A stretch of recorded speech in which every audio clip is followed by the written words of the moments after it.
Welcome everyone today in this session about learning on our virtual events experience in 2020. We've learned a lot, and that's what we really would like to share with you. And to see where we're at, I would like to show you a poll. There's like a couple of questions. You can fill it in. Can everyone see the questions? Oh, really? Everyone Dutch?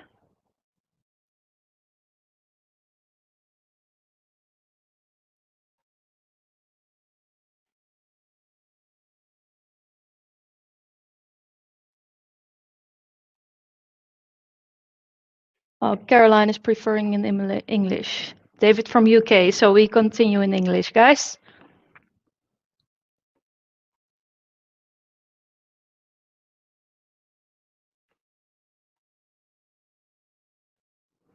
Let's see. So, is everyone filled the poll already? Just waiting for everyone to submit. I have 6 people fully filled it in. 7. Great.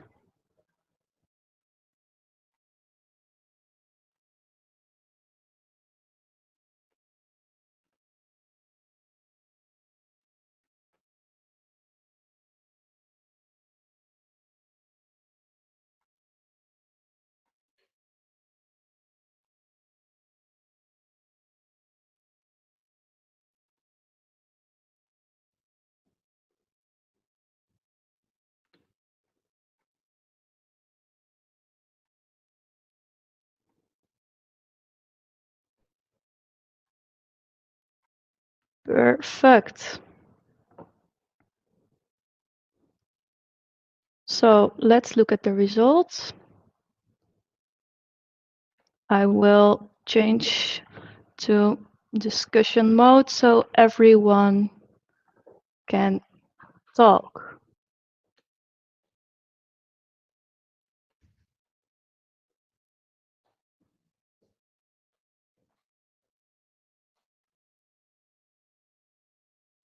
Let's see. So everyone want to share their experiences.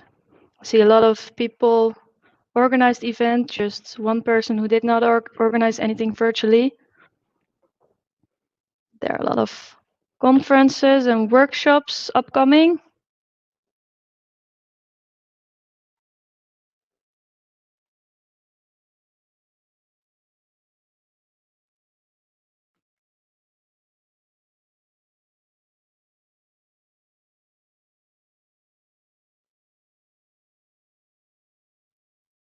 So there is no, after the third question, there is no other question anymore.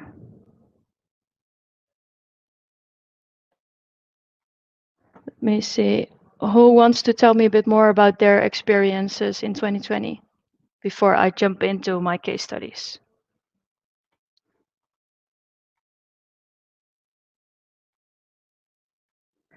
Please drop your questions in the chat. Otherwise, I will continue to the case studies.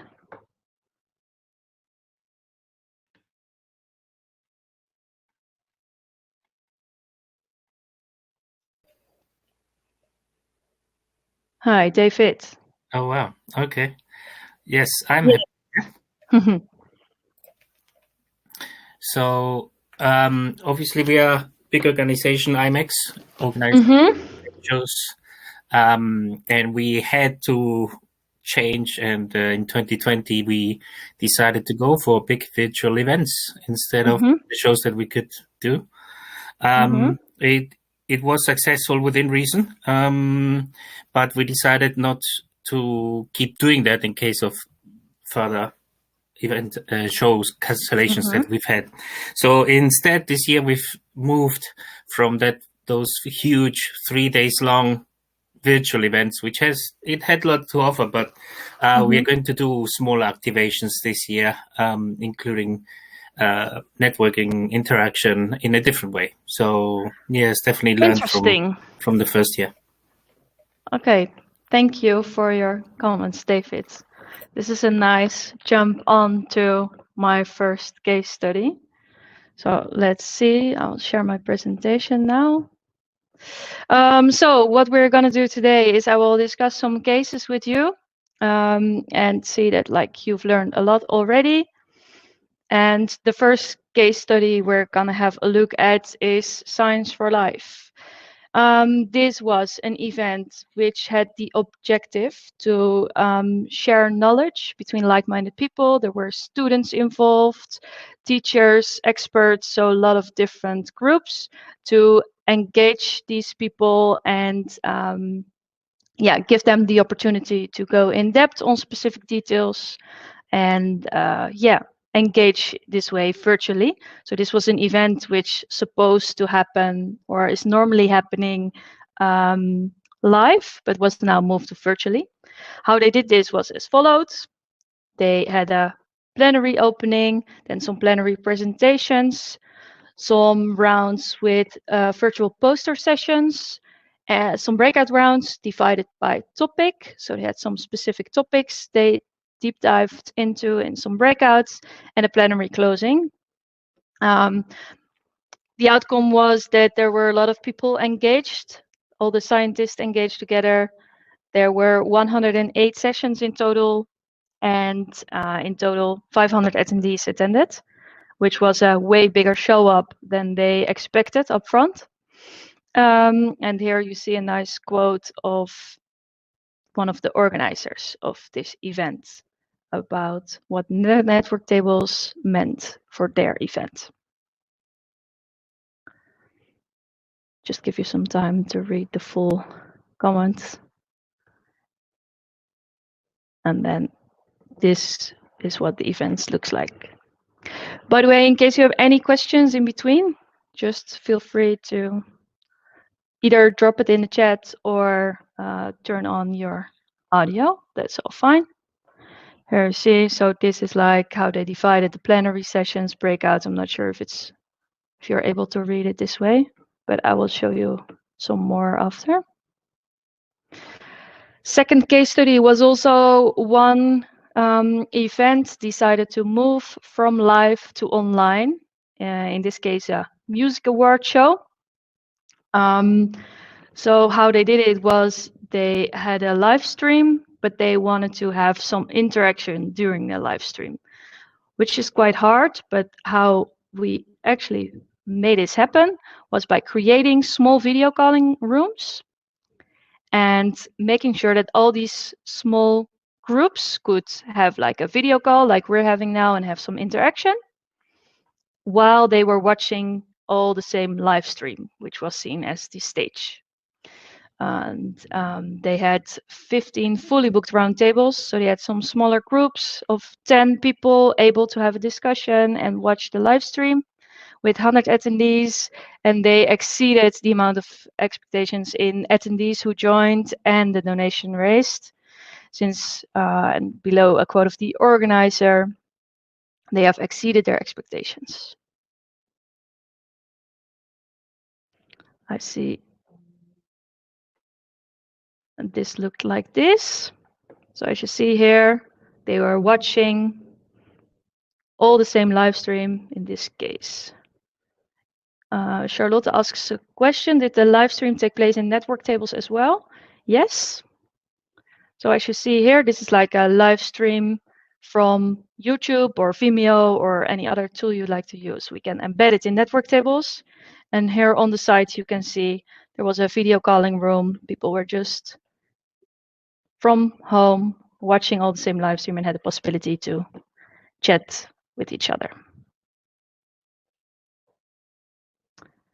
Then the third case study is a pitch event where the objective was to give the pitchers the opportunity to pitch their idea and let the attendees then vote for them. So this was a bit more complicated event where also some voting. So they involved the poll like I just did, where people could vote.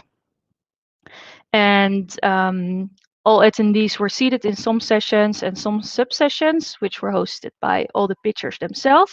To get some more insight in the pitch, were hosted by the pitchers, so people could dive into specific topics a bit more.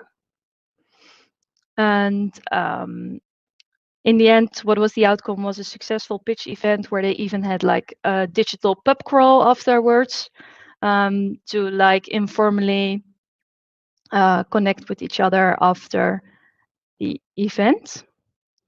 They expected around 70 attendees, and in the end, it turned out they had 300 plus, which was a really good result as well. This is what it looks like. So they had some central parts. After the central part, they split it up in some sub-sessions. A central part again, splitting up in sub-sessions, and then the closing and ending with a pub crawl. What you see here is actually that it's very important that like all events can be moved like from, these are all examples where live events were turned into virtual events. Of course, we also can't wait to go back to live events, but there's one really important kind of thing we think that could stay online, which is like the online communities. And this is where the networking part is really important. So as you see here, I wanted to show you some options how people involve the networking during their event. In this event, they decided to create a lobby to have different coffee tables. Here it was a lunch table with different groups where they had like an informal discussion during lunch. This is the digital pub crawl I just mentioned, and here there are just some open tables with different amount of seats where you could just join and see who else is attending. If we look at all of this, we find some key learnings, and I mentioned them down here. First one, 5 to 10% of attendees have an issue with audio and video, which is why we hosted some online support or help desk, however you want to call it, like a support room in Zoom, where you can help your people and just mention this in the email or in the invite, like in case you have any problems, join this room, where then there's one person who can help them out, so everyone can just join. People are tired of watching plenary sessions. People want to have interaction, which is why what we saw is a lot of like smaller discussion groups are created, or breakout rooms, or however you want to call it. It's very important to host a virtual briefing for all your speakers and presenters, because they just do not read their email, which is the next point. People do not read their email and instructions, so it's really important to send reminders, really host a virtual briefing for speakers and presenters, and like have a support room ready for attendees who did not check their audio and video settings beforehand already. And the most important thing is allow attendees to book sessions in advance, to make sure that they have their own schedule and they like feel engaged with what they're going to do. Any questions? Anyone wants to add something? Feel free to turn on your camera and video.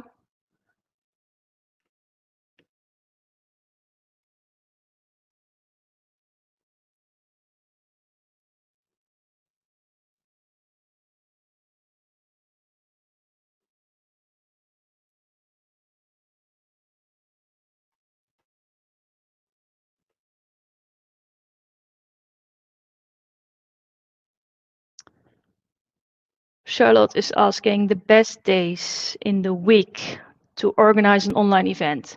Anyone has experience with hosting an online event, different timings, different days, what works best? I can tell you a bit about my experience, but I like to keep it a bit interactive for the last 4 minutes. Oh, we have 10 minutes? Oh, we have till 10 past. Oh, great.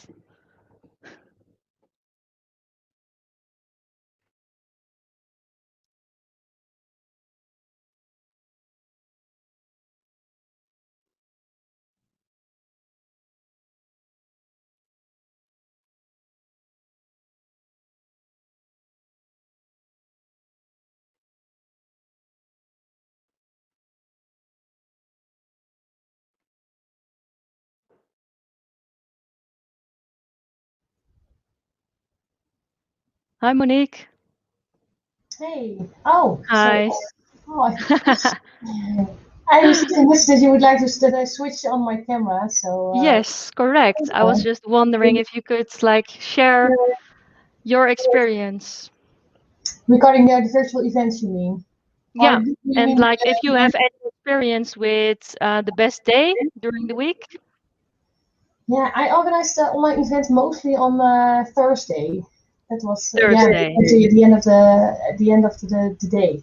But of course, it depends on your target audience, and also I was organizing a lot of online events for on behalf of different schools, and the target audience was adults with their children.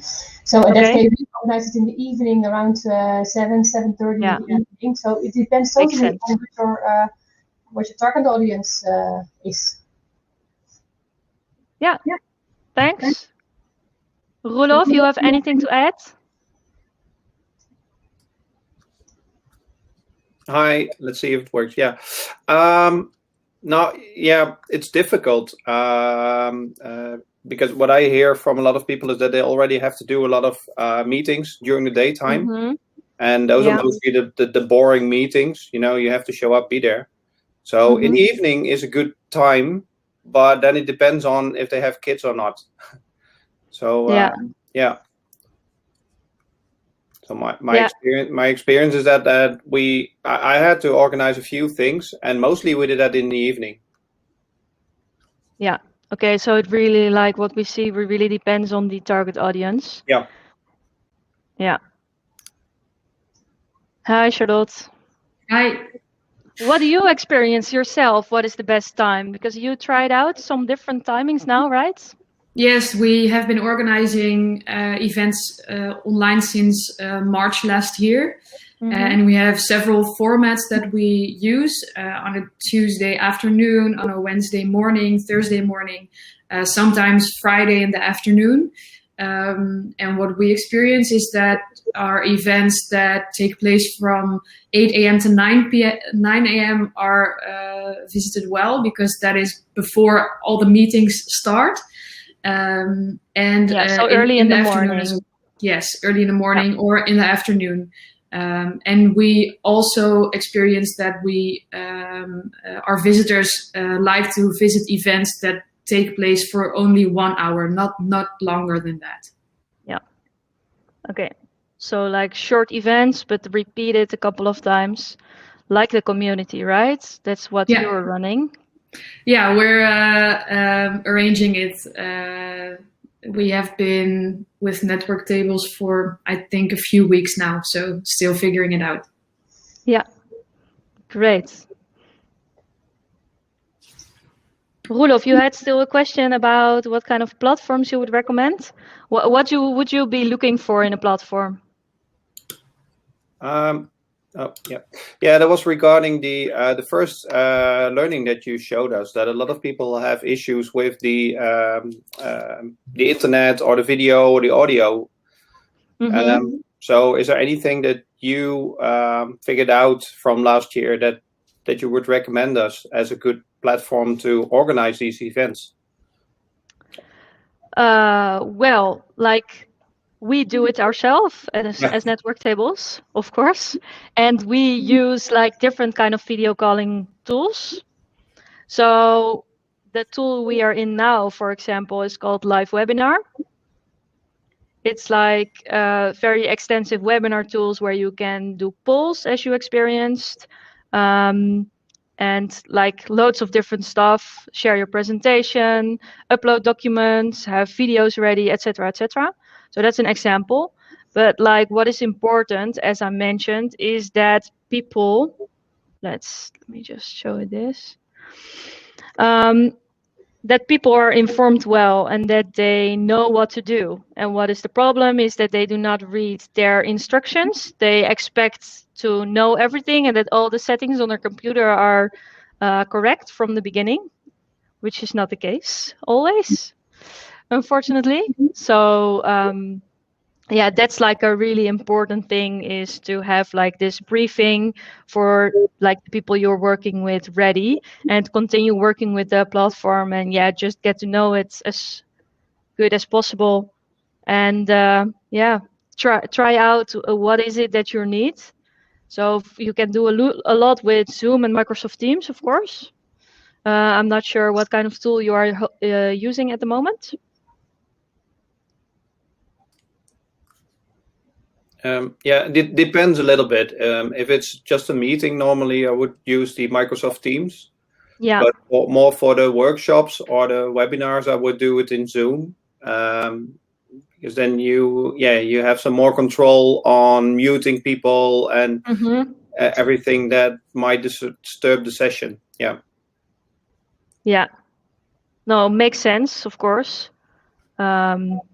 It really depends on what we just said as the time and day of the event. It also depends on like what kind of session you're hosting, what kind of video calling tool is most suitable. So that's why we work with 2 different ones. The roundtables after this are hosted in our other video calling tool, which is embedded in the platform. So you can experience that as well. Any more questions regarding the learnings of today? Or anyone wants to add something, like their personal learning? Maybe I can share a learning personally from me. Great. I was organizing in October a very big online event. And in total, 2,500 people joined the event, and it wasn't. How do you call it? It was also this for the students, and we were starting with a general part for just 15 minutes with some explanation how the event was going to look like, because I had 3 different options to choose. The different live streams from different high schools, and there were 2 live streams at the same time, so they had to choose which one they would like to view, and there were 3 rounds. So yeah, but at the beginning, those 2,500 people they joined, and we started with a movie. And we have built a special website, dedicated website for it, and we embedded the live streams in this website. But we did a test with the capacity of the website for 6,000 people, and there were 2,500. So yeah, it should be fine. But what we didn't check, and now I know, so it will never happen again. Is that some problems? Some people had some problems with the Wi-Fi, and they were pressing F5, so they refreshed, and at that time the website was counting. And was counting more than 8,000 views instead of those 2,500. So that it happened that the website was down for more than 10 minutes. So it was a little bit of a stressful moment, yes, you can understand, because we were fully understand. People were leaving. Yeah. And, at that moment, I decided to so the chat that was still open, we stopped the live streams. Which was still going on, and we hoped that we had someone from the website, of course, available on site. He was checking this problem, but he could not find it at that moment. So we decided to start with block 2, and we at the end we added an extra block. So there were in total So instead of block of round 1, 2, and 3, we had round 2, 3, and 4. So we extended the meeting for half an hour. Okay. So, but it was really stressful, and it was not sure if we could start up later and if it still was successful then. But luckily, everyone stayed. No one left the event, so that was. They are really lucky, I think. I was really lucky, but there was no alternative for the starting audience, so they had to see it, and of course everything was recorded, and they could see everything afterwards. But at the end there were still 2,500 people, so but it was really stressful. So good to check. Yeah. That the capacity is enough. Yeah, sure. Yeah. And like what Caroline is also saying in the chat, that you can never do enough testing, and the support room is really needed on the day itself, especially for the speakers. Yeah. That's indeed what we see as well. Like, just make sure that you have a good briefing, and then still make sure to get them all in a room at a certain time together, and make sure that they share their screen and really follow the steps. Yeah. So yeah, you're sure. So you've seen it and not heard them just saying, "Oh yes, I checked," because you're almost sure that they did not themselves. Yeah. Great. Any other questions regarding, let's see, our key learnings of the day? Anything to add?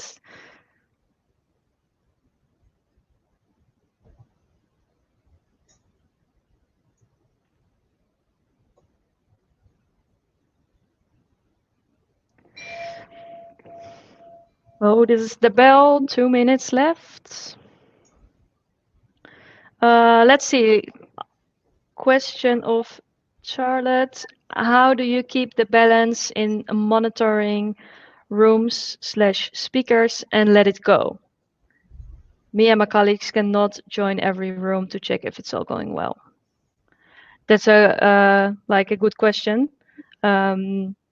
We fully understand, because like if we are checking an event, we want to join every room as well constantly, like to check if it's going fine, but you cannot.